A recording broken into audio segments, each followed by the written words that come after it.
Hello વિદ્યાર્થી મિત્રો, તો આપણે જોઈશું ચેપ્ટર નંબર 8 11મા ધોરણનું ચેપ્ટર નંબર 8 ગુરુત્વાકર્ષણ. એમની અંદર આટલા વર્ષોની અંદર 2000થી માંડીને અત્યાર સુધીની અંદર નીટમાં પૂછાયેલા પ્રશ્નોનું સોલ્યુશન. તો એમાં પાર્ટ 1 આપણે લઈશું. પહેલા ભાગની અંદર જેટલે સુધી 2000થી માંડીને જેટલે સુધી પ્રશ્ન કવર થઈ શકે એટલા પ્રશ્નોને આપણે વ્યવસ્થિત ચેક કરતા જઈશું. તો ફરીથી એક વખત નીટમાં પૂછાયેલા પ્રશ્નો, પ્રકરણ નંબર 8 ગુરુત્વાકર્ષણ, બહુ મસ્ત એવું ચેપ્ટર છે.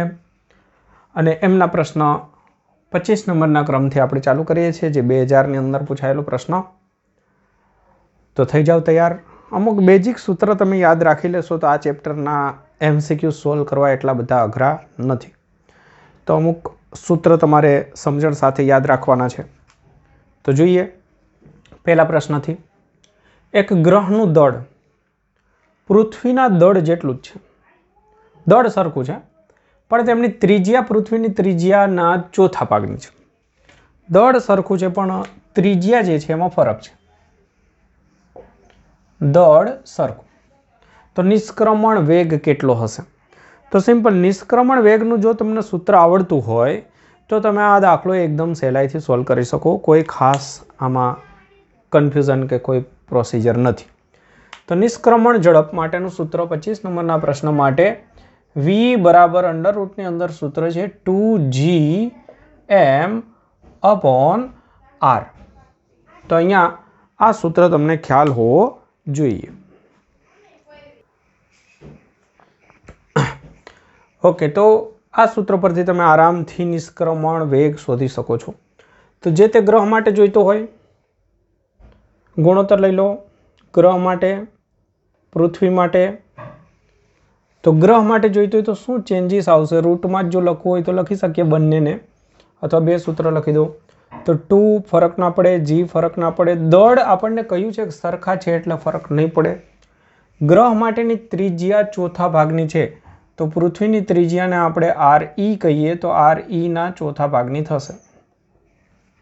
ગુણાકારમાં હું બધું જ પૃથ્વી માટે લખીશ. તો પૃથ્વી માટે લખીશ હું છેદમાં છે એટલે 2g, પૃથ્વીનું દળ એમ કહીએ અને પૃથ્વીની ત્રિજ્યાને r કહીએ. મતલબ આ જ સૂત્ર મેં લખ્યું.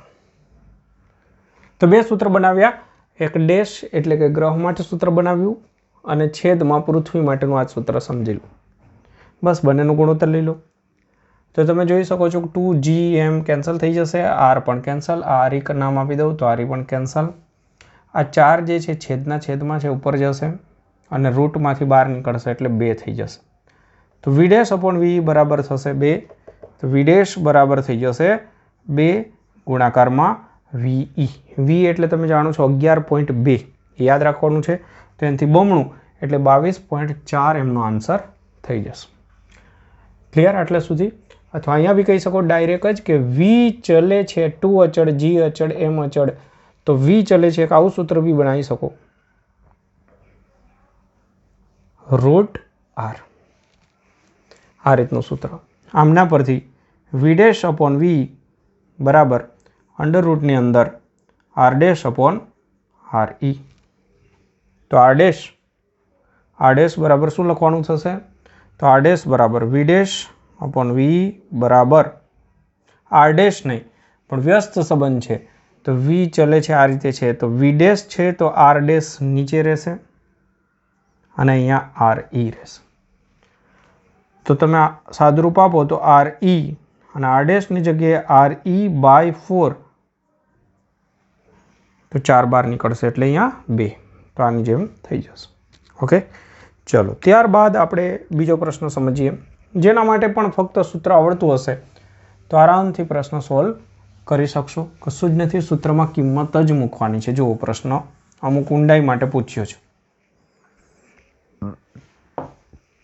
પૃથ્વીને સમાન ઘનતા ધરાવતો ગોળો ધારી લઈએ તો પૃથ્વીની સપાટીથી 100 કિલોમીટર ખીણમાં એટલે ઊંડે જીનું મૂલ્ય કેટલું હશે? તો ફક્ત સૂત્ર આવડતું હોય તો કામ બની જાય. ઊંડાઈ સાથે જીની અંદર ફેરફાર d જેટલી ઊંડાઈ એ બરાબર આ સૂત્ર છે 1 - d અપોન RE. બસ આ સૂત્રમાં કિંમત મૂકી દો, જવાબ મળી જશે. જીઈ એટલે પૃથ્વીની સપાટી પર ગુરુત્વ પ્રયોગ 9.8 લેવાનો. ડી એટલે તમારે લેવાનું 100 કિલોમીટર અને આરઈ એટલે લેવાનું 6400 કિલોમીટર. કિલોમીટર કેન્સલ થઈ જશે. સાદુરૂપ આપતા તમને જે મળે તે જવાબ. આની અંદર જવાબ જે છે એ મળે છે 9.65. તો ચેક કરી લેજો બસ પૂરું. સૂત્ર આવડતું હશે તો તમને આરામથી આ દાખલો આવડી જશે. લખી દો.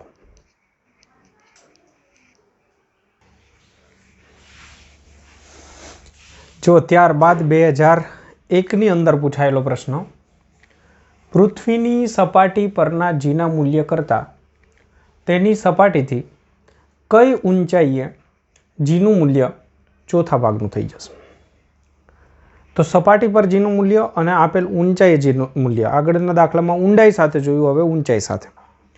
તો પહેલાં સપાટી પર જીનું મૂલ્ય 27માં દાખલા માટે સપાટી પર જીનું મૂલ્ય જી કહીએ તો સૂત્ર છે GME અપોન RE². હવે h જેટલી ઊંચાઈએ જાઓ તો જીનું મૂલ્ય, હવે જો નાની ઊંચાઈ હોય તો તમે સૂત્ર G કૌંસમાં 1 - 2h અપોન RE વાપરો. પણ અહીંયા જીનું મૂલ્ય ચોથા ભાગનું છે એટલે ઊંચાઈ વધારે પડતી હશે અને ઊંચાઈ વધારે પડતી હોય તો તમારે જનરલ સૂત્રનો ઉપયોગ કરવો. કોઈ પણ ઊંચાઈએ તમારે જી શોધવું હોય તો આ સૂત્રનો ઉપયોગ કરી લેવો, GME અપોન RE પ્લસ hનો વર્ગ. આ સૂત્ર ગમે ત્યારે ઉપયોગમાં લઈ શકો છો કોઈ પણ ઊંચાઈ માટે, તો એમનો ઉપયોગ કરી લેવો. બસ આ બંનેનો ગુણોત્તર લઈ લેવો. આની અંદર તમારે જીની જગ્યાએ લખવાનું G/4 ચોથા ભાગનું અને એમાંથી h શોધી કાઢવાનું. બસ ગુણોત્તર. તો G ભાગાકારમાં આને લઈશું G/4. આમાંથી આટલું કેન્સલ થઈ જશે, આ ઉપર જશે. RE પ્લસ hનો વર્ગ ભાગાકારમાં REનો વર્ગ. બસ સાદુરૂપ આપતા જાઓ. તો અહીંયા રહેશે 4 બરાબર RE પ્લસ h અને RE એ આખાનો વર્ગ જ છે.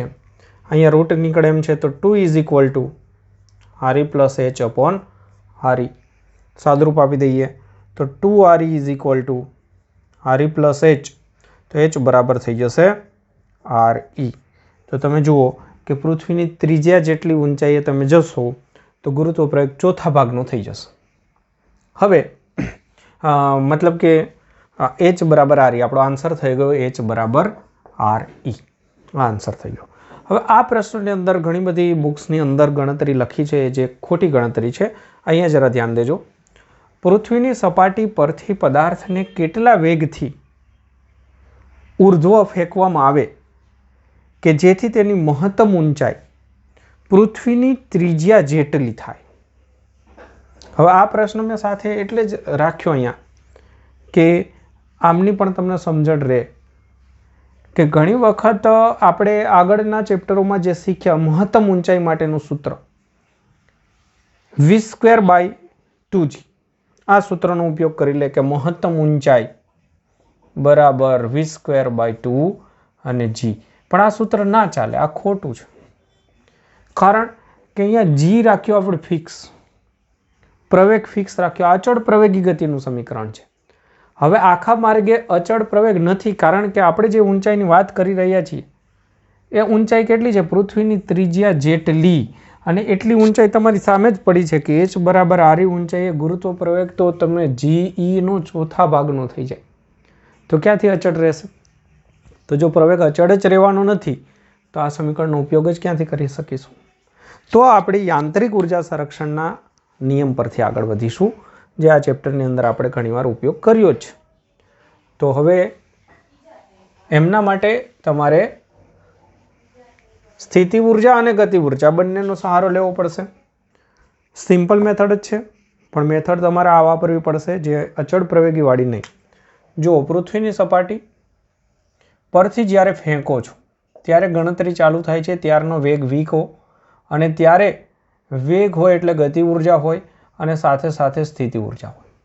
પછી જેમ જેમ ઉપર જશે તેમ તેમ તેમ ગતિ ઉર્જા ઘટતી જશે અને ઘટી અને મહત્તમ ઊંચાઈ પર પહોંચશે ત્યારે ગતિ ઉર્જા 0 થઈ જશે અને સ્થિતિ ઉર્જા કંઈક હશે.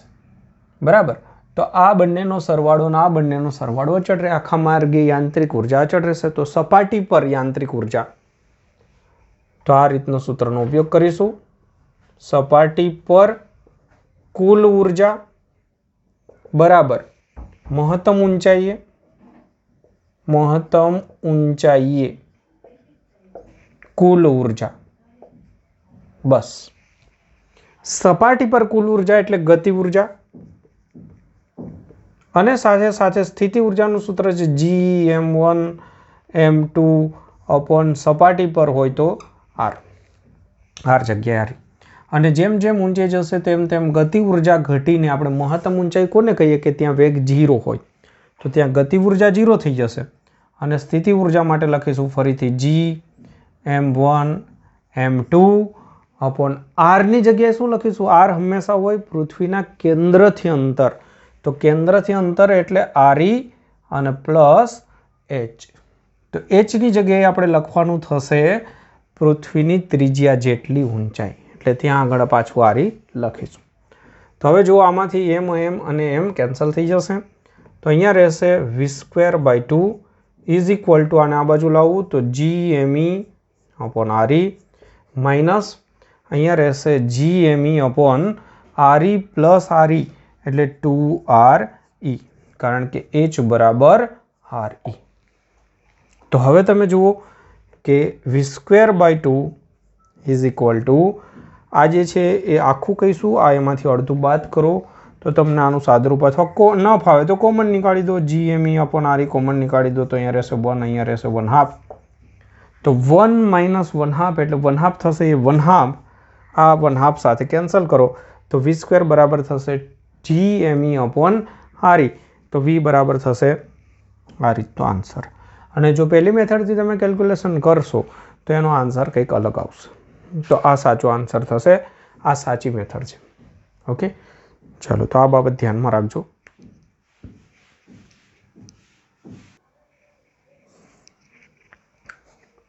ત્યાર પછીનો પ્રશ્ન 2002ની અંદર પૂછાયેલો, એ પણ સહેલો. એમ દળ ધરાવતા પદાર્થને પૃથ્વીની સપાટી પરથી તેની ત્રિજ્યા કરતાં 3 ગણી ઊંચાઈ એટલે h બરાબર 3RE જેટલી ઊંચાઈ લઈ જવામાં આવે તો ગુરુત્વીય સ્થિતિ ઊર્જામાં થતો ફેરફાર. તો સપાટી પર ગુરુત્વીય સ્થિતિ ઊર્જા શોધવાની, h ઊંચાઈ શોધવાની, તફાત લઈ લેવાનું, બસ પૂરું.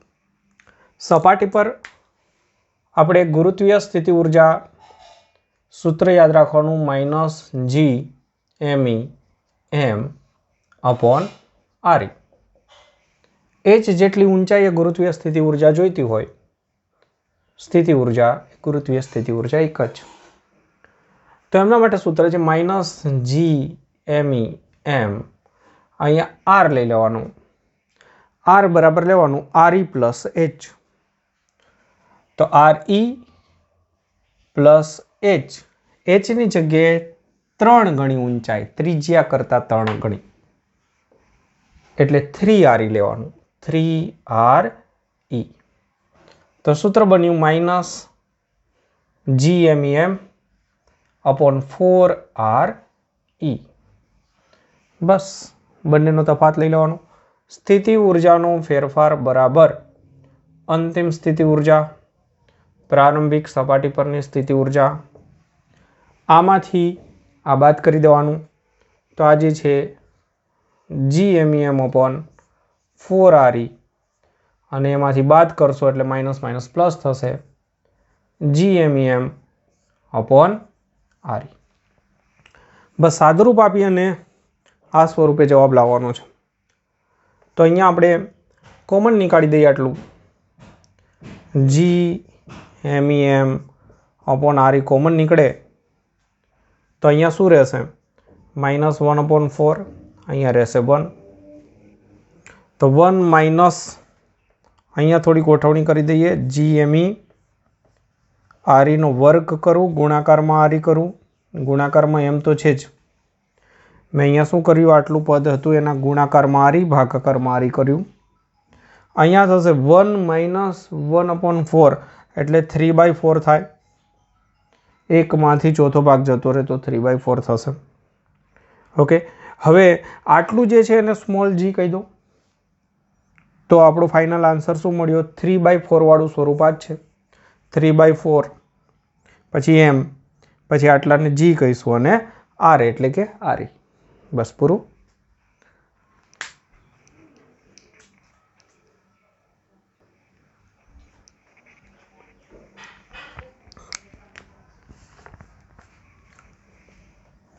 જો મિત્રો, ત્યારબાદ 2003માં પૂછાયેલો પ્રશ્ન.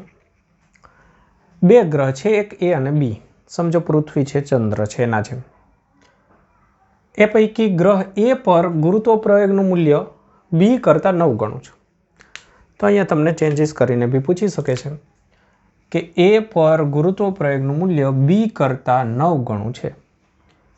એ પર ની સપાટી પર, એ ગ્રહની સપાટી પર કોઈ એક વ્યક્તિ 2 મીટરનો ઊંચો કૂદકો મારી શકે છે. તો તાકાતથી, પોતાની તાકાતથી છલંગ લગાવે છે, 2 મીટર ઊંચો કૂદકો મારી શકે છે. તો બી પર કેટલો કૂદકો મારી શકશે? કેમ કે બી પર ગુરુત્વ પ્રયોગ ઓછો છે, તો ત્યાં વધારે ઊંચે સુધી જઈ શકે. ગુરુત્વ પ્રયોગ ઓછો છે એટલે ગુરુત્વાકર્ષણ બળ ઓછું છે, તો ત્યાં વધારે ઊંચે જઈ શકે. તો એમના માટે ગણતરી કઈ રીતે કરવી? યાંત્રિક ઉર્જા સંરક્ષણથી જ આપણે કામ કરીશું. બંને ગ્રહ પર જ્યારે એ કૂદકો મારે ત્યારે વેગ સરખા ગણીશું. તો બંને પર ગતિ ઉર્જા સરખી હશે, પણ સ્થિતિ ઉર્જા, એમના માટેનું કેલ્ક્યુલેશન કઈ રીતે કરીશું એ જોઈએ. હવે કૂદકો મારે તો કંઈ એટલો બધો ઊંચે તો નથી જવાનો કે આખા માર્ગે જીમાં બહુ ફરક પડે. એટલે આપણે અચળ પ્રવેગી ગતિના સમીકરણનો ઉપયોગ કરી શકીએ, અથવા સિમ્પલ એવું માની શકીએ કે આખા માર્ગે જી અચળ છે. તો ગણતરી થોડી સહેલી કરી શકીએ કે યાંત્રિક ઉર્જા સંરક્ષણના નિયમની અંદર થોડું સિમ્પલ કરી શકીએ કે ગતિ ઉર્જા પ્લસ સ્થિતિ ઉર્જા બરાબર ગતિ ઉર્જા પ્લસ સ્થિતિ ઉર્જા. સમજો, સપાટી પર પહેલા ગ્રહ એ માટે હું વિચાર કરું છું. સપાટી પરથી જ્યારે ફેંકીએ ત્યારે ગતિ ઉર્જા 1/2 mv². સ્થિતિ ઉર્જા કેટલી? સપાટી પર જે હોય તે, એ સપાટી પરની સ્થિતિ ઉર્જાને આપણે 0 ગણી લઈએ mgh પ્રમાણે. બહુ ફરક નથી પડતો એટલે આપણે mgh સૂત્રનો ઉપયોગ કરી શકીશું. ચેપ્ટરમાં બી શીખ્યા હતા કે સ્થિતિ ઉર્જાની અંદર બહુ ઊંચા ફેરફારો ન હોય તો આપણે mgh થી સ્થિતિ ઉર્જા આશરે ગણી શકીએ. તો અહીંયા h બરાબર 0 લઈએ તો સ્થિતિ ઉર્જા 0. જેમ જેમ ઉપર જઈશું એમ ગતિ ઉર્જા ઘટીને 0 થઈ જશે, તો મહત્તમ ઊંચાઈ પહોંચી જશે, જેને આપણે 2 મીટર કહી છે. તો એ વખતે સ્થિતિ ઉર્જા જોઈતી હોય તો સૂત્ર આપણે mg અને એની ઊંચાઈ લઈ શકીએ. તો સપાટી પર સ્થિતિ ઉર્જા h બરાબર 0 ના કારણે 0 ગણી લીધી, અને h ઊંચાઈ એ સ્થિતિ ઉર્જા mgh નો સિમ્પલ સૂત્રનો ઉપયોગ કરી શકીએ. નહીતર હમણાં થોડી વાર પહેલા દાખલો ગણાવ્યો હતો કે અહીંયા -gm1m2/r એ સૂત્રનો ઉપયોગ કરવો પડે. પણ આવી સામાન્ય કન્ડિશનમાં તમે સીધો આનો ઉપયોગ કરી શકો છો, જો બહુ ઊંચે ન જવાનું હોય તો. તો 2 મીટર, 10 મીટર, 25 મીટર કોઈ મોટી ઊંચાઈ નથી, તો તમે આ સૂત્રનો ઉપયોગ કરી શકો. આ આપણે એ માટે વાત કરી, તો અહીંયા એની ઊંચાઈ, એ પરનો પ્રવેગ, બાકી દળ તો સામસામે કેન્સલ થઈ જવાના છે. તો અહીંયા આપણને મળ્યું v²/2 બરાબર gh. એ જ રીતે બી ગ્રહ માટે શું મળશે? v તો સરખો જ છે, તો v²/2 બરાબર gh જ મળશે બી માટે. બસ પછી બંનેને સરખાવી દઈએ કે બંનેની ડાબી બાજુ સરખી છે, તો 1 અને 2 સરખાવીએ તો GA HA GB HB. પછી કહ્યું છે કે એ પરનો ગુરુત્વ પ્રવેગ બી કરતાં 9 ગણો છે. તો એ પર જે છે એ વધારે છે, 9 ગણો છે બી કરતાં. એ પરની ઊંચાઈ આપણને કઈ છે? 2 GB. બી પરની ઊંચાઈ પૂછી છે, તો GB કેન્સલ, તો HB બરાબર મળશે 9 ગુણાકારમાં 2, તો 18 મીટર જેટલો ઊંચો કૂદકો લગાવી શકશો. તો સિમ્પલ ગુરુત્વ પ્રવેગ જેટલામાં ભાગનું છે એટલો ઊંચો કૂદકો લગાવી શકશે. આવો એક સાર નીકાળી શકો છો.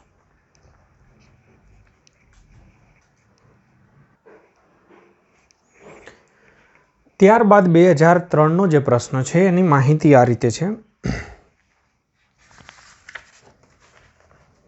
સ્મોલ એમ અને કેપિટલ એમ દળવાળા બે ગોળાઓ જ્યારે હવામાં અમુક અંતરે ગોઠવવામાં આવે, એમ અને સ્મોલ એમ વાળા ગોળાઓ હવામાં અમુક અંતરે ગોઠવવામાં આવે ત્યારે એમના વચ્ચે લાગતું ગુરુત્વાકર્ષણ બળ એફ છે. હવે આ બંને ગોળા વચ્ચે એક પ્રવાહી ભરવામાં આવે છે અને પ્રવાહીની વિશિષ્ટ ઘનતા 3 છે. એ આપણે પ્રવાહીના ચેપ્ટરમાં શીખીશું વિશિષ્ટ ઘનતા એટલે શું. તો નવું બળ એટલા જ અંતરે રાખવામાં આવે તો હવે નવું બળ જે છે એ કેટલું હશે? તો એમના માટે સિમ્પલ છે કે ગુરુત્વાકર્ષણ બળ જે છે એ માધ્યમ પર આધારિત નથી. તો અંદર હવાનું માધ્યમ હોય કે પછી પ્રવાહી હોય, કેરોસીન હોય, કંઈ પણ હોય, ગુરુત્વાકર્ષણ બળને ફરક પડતો નથી. એમનો સાર્વત્રિક અચળાંક કેપિટલ જી જે છે એ ફિક્સ છે. તો એનું સૂત્ર શું છે? સૂત્ર છે ગુરુત્વાકર્ષણ બળનું એફ બરાબર જી પછી m1 m2 upon R square. તો હવામાં હોય કે પ્રવાહીમાં હોય આમાંથી કોઈ વસ્તુ બદલાય એવું લાગતું નથી, એટલા માટે બળમાં કોઈ ફરક પડશે નહીં. હા, વિદ્યુત 12મા ધોરણમાં વિદ્યુતના ચેપ્ટર શીખીશું, ત્યાં આગળ જે આનું સમીકરણ આવશે એમાં જે અચળાંક એક આવે છે એ માધ્યમ પર આધારિત હોય છે, તો ત્યાં આગળ એમના ફેરફારો જોવા મળશે. બસ, તો આ પૂરો થઈ ગયો પ્રશ્ન. આની અંદર જવાબ એફનો એફ જ આવશે. ઓકે, ત્યારબાદ સરસ એવો પ્રશ્ન આપણે જોઈએ કે એક નવા શોધાયેલ ગ્રહની ઘનતા પૃથ્વીની ઘનતા કરતાં બમણી છે. એક ગ્રહ શોધી કાઢ્યો છે કોઈ વિદ્યાર્થીએ ક્લાસની અંદર જ બેઠા બેઠા, તો એમની અંદર ઘનતા બી જાણી લીધી. તો એ ઘનતા જે છે એ બમણી મળી, પૃથ્વીની ઘનતા કરતાં બમણી. તો નવા ગ્રહ માટે આપણે ડેશ સંજ્ઞા આપીએ તો એમની ઘનતા પૃથ્વી માટે સિમ્પલ સંજ્ઞા રાખીએ તો આ રીતે કહી શકશું. હવે શું છે આગળની વાત? નવા ગ્રહની સપાટી પર ગુરુત્વ પ્રવેગનું મૂલ્ય પૃથ્વીની સપાટી પરના ગુરુત્વ પ્રવેગ જેટલું જ છે. તો ગુરુત્વ પ્રવેગની વાત કરીએ તો બંનેના ગુરુત્વ પ્રવેગ સરખા છે. હવે આગળ, જો પૃથ્વીની ત્રિજ્યા r હોય તો ગ્રહની ત્રિજ્યા કેટલી? ગ્રહની ત્રિજ્યા આપણે શોધવાની છે. તો બહુ સિમ્પલ, ગુરુત્વ પ્રવેગનું સૂત્ર કોઈ પણ ગ્રહ માટે સૂત્ર થશે gm અપોન આર સ્ક્વેર. એ જ રીતે પૃથ્વી માટે થશે gm અપોન આર સ્ક્વેર. મેં ડેશ સંજ્ઞા ગ્રહ માટે લઈ લીધી, તો આ જનરલ સૂત્ર છે સપાટી પર ગુરુત્વ પ્રવેગ. તો આ સપાટી એટલે આ ત્રિજ્યા થશે, આ ગ્રહની ત્રિજ્યા નવા ગ્રહની, આ પૃથ્વીની ત્રિજ્યા થશે. હવે આપણને દળ વચ્ચેનો સંબંધ નહીં કહ્યો, ઘનતા વચ્ચેનો સંબંધ કહ્યો છે. તો આપણે શું કરીશું? દળને ઘનતામાં કન્વર્ટ કરી દઈશું. આપણે સૂત્ર જાણીએ છીએ કે ઘનતા બરાબર દળ ભાગાકારમાં કદ, તો દળ બરાબર ઘનતા ગુણાકારમાં કદ થશે. કદ 4/3 પાય r ક્યુબ લઈશું તો હું દળની જગ્યાએ જો g એક તો કેન્સલ કરી શકીશ, દળની જગ્યાએ લખીશ rho dash v dash, rho dash v dash R ડેશનો સ્ક્વેર, અહીંયા rho into v R square. હવે વી ડેશ એટલે 4/3 પાય આર ડેશનું ઘન, તો રો ડેશ, રો ડેશની જગ્યાએ હું લખી શકું છું 2 રો. તો અહીંયા હું 2 ઇન્ટુ રો લખું, અહીંયા લખું 4/3 પાય આર ડેશનો ઘન ભાગાકારમાં આર ડેશનો સ્ક્વેર.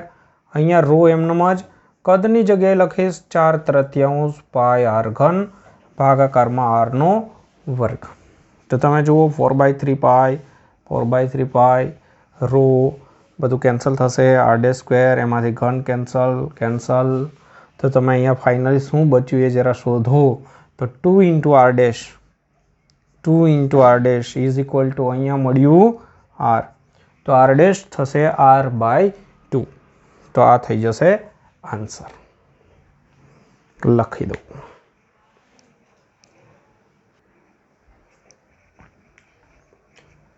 ત્યાર પછીનો પ્રશ્ન છે 33 નંબરનો ક્વેશ્ચન, 2005ની અંદર પૂછાયેલો. માહિતી છે કે કલ્પના કરો કે કોઈ એક નવા ગ્રહની ઘનતા પૃથ્વીની ઘનતા જેટલી જ છે. તો શબ્દ આપણને આપ્યો છે ઘનતા, અને પછી કહ્યું છે કે પરંતુ તે પૃથ્વી કરતાં 3 ગણો મોટો છે ત્રિજ્યામાં. થોડીક સ્પષ્ટતા નથી આપી, અહીંયા ઘણા કન્ફ્યુઝન છે. કદમાં મોટો લખ્યો હોય છે, કદમાં મોટો હોય તો ગણતરી આખી અલગ થાય, ત્રિજ્યામાં મોટો હોય તો અલગ થાય. તો આપણે ત્રિજ્યામાં મોટો છે એમ માનીને ગણતરી કરીએ. જો પૃથ્વીની સપાટી પર ગુરુત્વ પ્રવેગ g હોય તો એ ગ્રહ પર ગુરુત્વ પ્રવેગ g ડેશ હોય તો એમની વચ્ચેનો રિલેશન. તો સિમ્પલ આપણને જે વાત કરી છે એની અંદર ઘનતા અને ત્રિજ્યા આવે છે. તો ગુરુત્વ પ્રવેગને આપણે ઘનતા અને ત્રિજ્યામાં કન્વર્ટ કરવું પડે, જે માહિતી આપી હોય એમાં કન્વર્ટ કરવું પડે. તો પહેલાં તો આપણે પૃથ્વી માટે વિચાર કરીએ તો પૃથ્વી માટે ગુરુત્વ પ્રવેગ જે છે એનું સૂત્ર છે G/r²,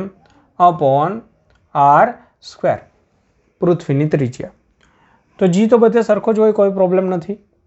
એમ દળને ઘનતામાં કન્વર્ટ કરીશું અને કદમાં કન્વર્ટ કરીશું અને ભાગાકારમાં r². તો સૂત્ર થશે 4/3πr3/r². r² કેન્સલ કરી હમણાં કર્યું તો એ જ. તો આ સમીકરણ બની ગયું, જેની અંદર સ્વરૂપ તમે જુઓ ઘનતા અને ત્રિજ્યા છે. તો આપેલ ગ્રહ માટે વિચારશો ડાયરેક્ટ જ હવે, તો જીમાં તો કોઈ ચેન્જીસ ન થાય. રોની જગ્યાએ રો ડેશ, 4/3π અને r ડેશ.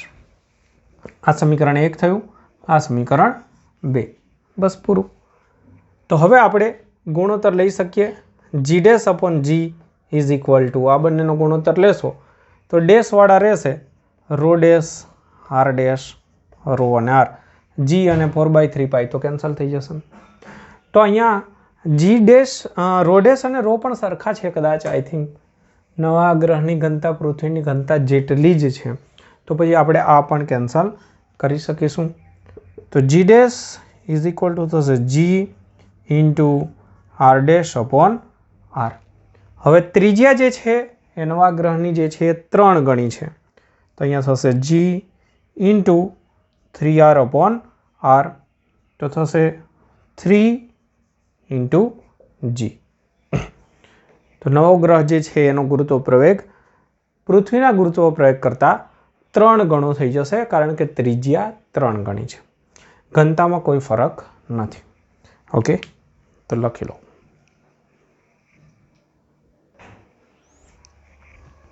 જો ત્યારબાદનો પ્રશ્ન, પૃથ્વીની આસપાસ પરિભ્રમણ અથવા પરિક્રમણ કરતા કૃત્રિમ ઉપગ્રહ માટે ગતિ ઉર્જા અને સ્થિતિ ઉર્જાનો ગુણોત્તર અહીંયા આપણને મૂલ્યમાં આપ્યું છે. તો આ વસ્તુ એક યાદ જ રાખી લો કે કુલ ઉર્જા જે છે એની અંદર ગતિ ઉર્જા આવે, સ્થિતિ ઉર્જા આવે.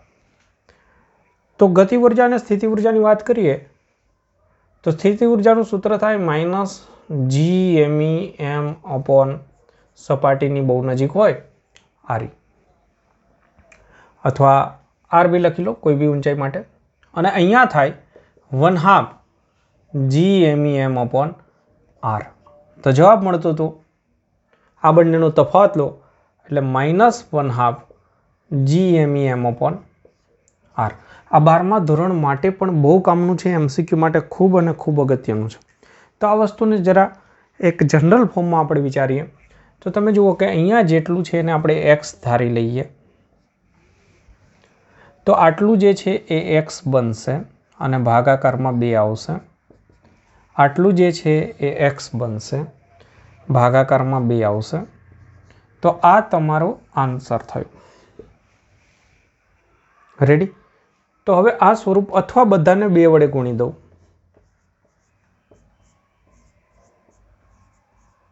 આ સ્વરૂપ બી યાદ રાખી શકો છો. તો તમે જુઓ આ જે છે શું છે, ગતિ ઉર્જા છે. આ શું છે, સ્થિતિ ઉર્જા છે. આ શું છે, કુલ ઉર્જા અથવા યાંત્રિક ઉર્જા છે. તો બરાબર ધ્યાનથી જુઓ કે આમના કરતાં આ બમણું છે પણ માઇનસ છે,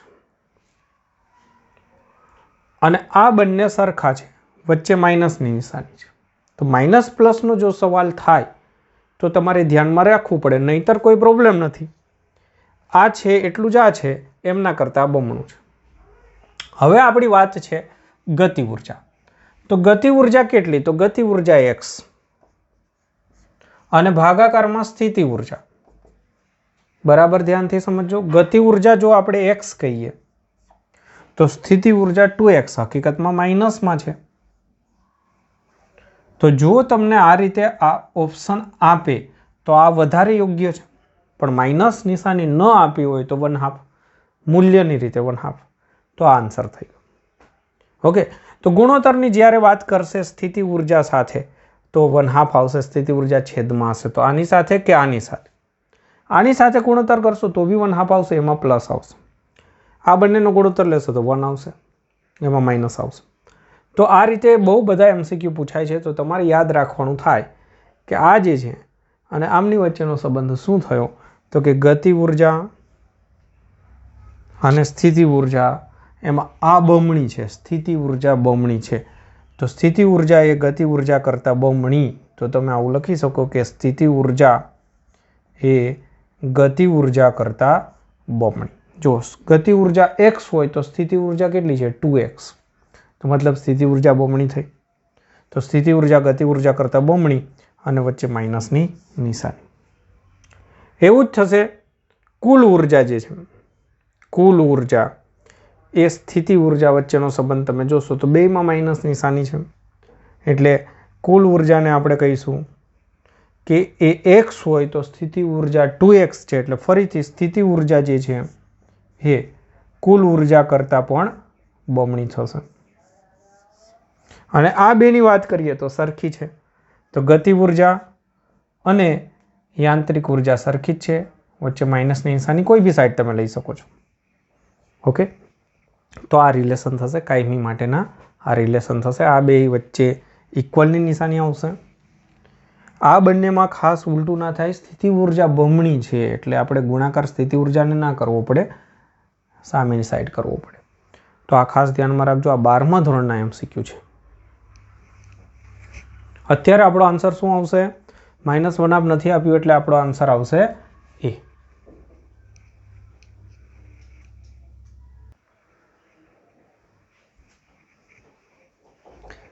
जो त्यार पछीनो प्रश्न सारो एवो प्रश्न छे। 2006 ની અંદર પૂછાયેલ, પૃથ્વીને r ત્રિજ્યાના ગોળા તરીકે વિચારો। પૃથ્વીની સપાટીથી r ઊંચાઈ એક પ્લેટફોર્મ બનાવેલ છે અને આ પ્લેટફોર્મ પરથી પદાર્થનો નિષ્ક્રમણ વેગ fv છે, જ્યાં v એ પૃથ્વીની સપાટી માટે નિષ્ક્રમણ વેગ છે। તો f નું મૂલ્ય કેટલું? તો પહેલા તો સપાટી માટે નિષ્ક્રમણ વેગ એનું સૂત્ર, સપાટી માટે નિષ્ક્રમણ વેગ v બરાબર સૂત્ર યાદ રાખવું 2gm અથવા me अपॉन r। આ સૂત્ર છે। હવે આપણે આ સૂત્ર કઈ રીતે મેળવ્યું હતું? તો પૃથ્વીની સપાટી પર સ્થિતિ ઊર્જા -gmem अपॉन re અને એના બરાબર 1/2 mv² કર્યું હતું। હવે આપણે શું કરવાનું છે કે r જેટલી ઊંચાઈએ જવાનું છે। તો r જેટલી ઊંચાઈએ જઈએ, h બરાબર r ઊંચાઈએ સ્થિતિ ઊર્જા જે છે એ કેટલી છે? તો -gm m1 m2, તો ત્યાં સ્મોલ m લઈ લઉં છું, अपॉन re प्लस h, એટલે કે r પ્લસ h અને h બરાબર પાછું r છે એટલે r પ્લસ r એટલે 2 × r થશે। આટલી ઉર્જા જે છે એ ગતિ ઉર્જા સ્વરૂપે આપીએ તો એ પદાર્થ કાયમી માટે બહાર નીકળી જશે। તો આપણા માટે સૂત્ર બનશે, નિષ્ક્રમણ ઝડપનું સૂત્ર બનશે 1/2 mv² બરાબર આટલી ઉર્જા પ્લસ કરીને આપવી। સપાટી માટે જોઈતું હોય તો આ 2r ની જગ્યાએ ખાલી r આવે, 2r ની જગ્યાએ r આવી જશે, એના મદદથી આ સમીકરણ બનશે। અને કોઈ બી ઊંચાઈએ જોઈતું હોય તો r પ્લસ h કરવું પડે। તો અહીંયા તમારી પાસે આ સમીકરણ બને અને એની અંદર તમે આ રીતે સાદુરૂપ આપી દો તો તમને v' બરાબર મળશે અંડરરૂટની અંદર 2 નીકળી જશે gm/r। આ બે સમીકરણ થઈ જશે। તો તમે 1 અને 2 ને ધ્યાનથી જુઓ તો શું કહ્યું છે કે આ પ્લેટફોર્મ પરથી પદાર્થનો નિષ્ક્રમણ વેગ fv છે। તો v' બરાબર f × v છે। વી ડેશ બરાબર એફ ઇન્ટુ વી. આ સમીકરણમાં આપણે એફ કેટલો હોય એ વિચારવાનું છે. તો એમના માટે આપણે શું કરીએ, વી ડેશ અપોન વી કરી દઈએ. સમીકરણ 2 અને 1 નો ગુણોત્તર લઈ લઈએ. તો વી ડેશ અપોન વી બરાબર થશે 2gm અપોન આર, અને અહીંયા વીની જગ્યાએ લખીશું gm અપોન આર. તો 1 અને 2 નો ગુણોત્તર લઈ લીધો. 2 અને 1 નો ગુણોત્તર છે, સોરી. તો 2 અને 1 નો ગુણોત્તર છે, તો આપણે અહીંયા આ રીતે કરીશું અને અહીંયા કરી દઈશું 2 વી ડેશ અપોન વી. વી ડેશની જગ્યાએ આપણે આ રાખી દીધું અને વીની જગ્યાએ આપણે આ રાખીશું, તો ઉલટાઈ દઈશું. આર અપોન કરીશું 2gm. તો અહીંયા રૂટની અંદર તમે આ બધું ગણી શકો. તો g ઇન્ટુ એમ કેન્સલ થઈ જશે, આર બી કેન્સલ થઈ જશે, તો તમને મળશે 1 અપોન √2. આટલું મળશે. તો V dash is equal to 1 upon √2 into V. તો આ આપણે શું કર્યું કે પહેલાં વીનું સૂત્ર લખ્યું, પછી વી ડેશનું સૂત્ર લખ્યું, પછી બંનેનો ગુણોત્તર લીધો. તો એમની મદદથી આ મળ્યું. અને રકમની અંદર કહ્યું છે કે નિષ્ક્રમણ વેગ એટલે કે વી ડેશ એ એફ વી જેટલો છે. તો તમે જોઈ શકો છો કે આ બંનેને વિચારો. તો એફની જગ્યાએ થયું 1 અપોન √2. તો આન્સર થશે 1 અપોન √2. ઓકે, લખી દો.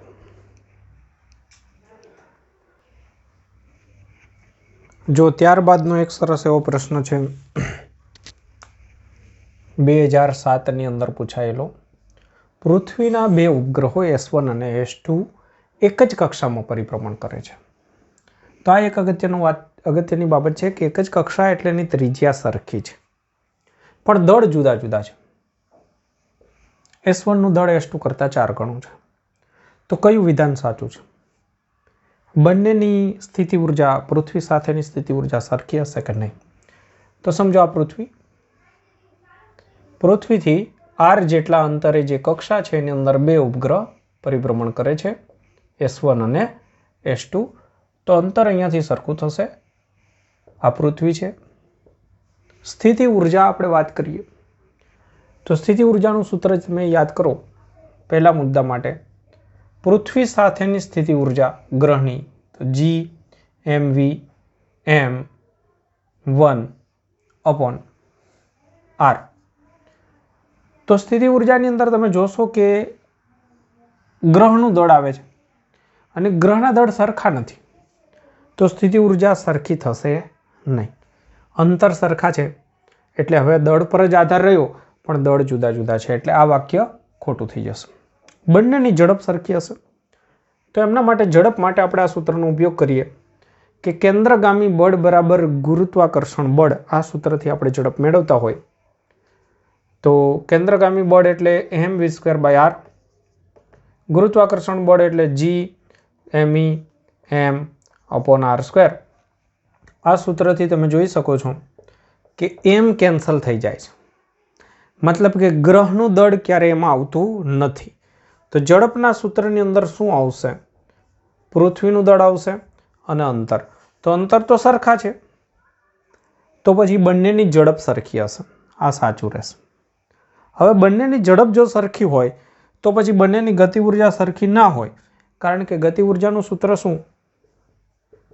1/2 mv². એમાં v સરખું છે પણ દળ તો જુદા જુદા છે. તો બંનેની ઝડપ સરખી હોય તો ગતિ ઉર્જા સરખી ન હોય, એટલે ખોટું પડશે. આવર્તકાળની વાત કરીએ તો આવર્તકાળનું સૂત્ર હતું t² ચલે છે કેપ્લરનો નિયમ r³.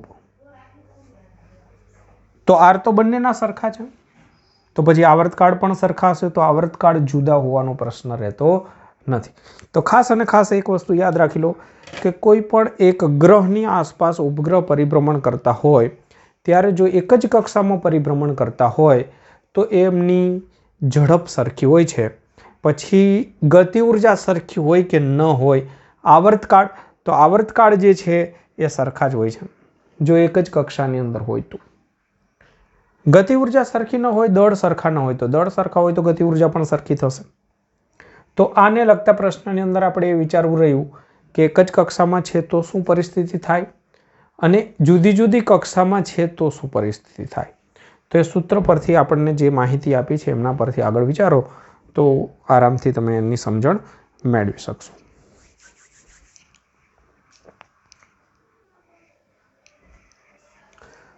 ઓકે, તો મિત્રો પહેલા ભાગને આપણે આટલા સુધી રાખીશું અને ત્યાર પછીના જે MCQ છે એ બીજા વિડીયોની અંદર સોલ્વ કરીશું.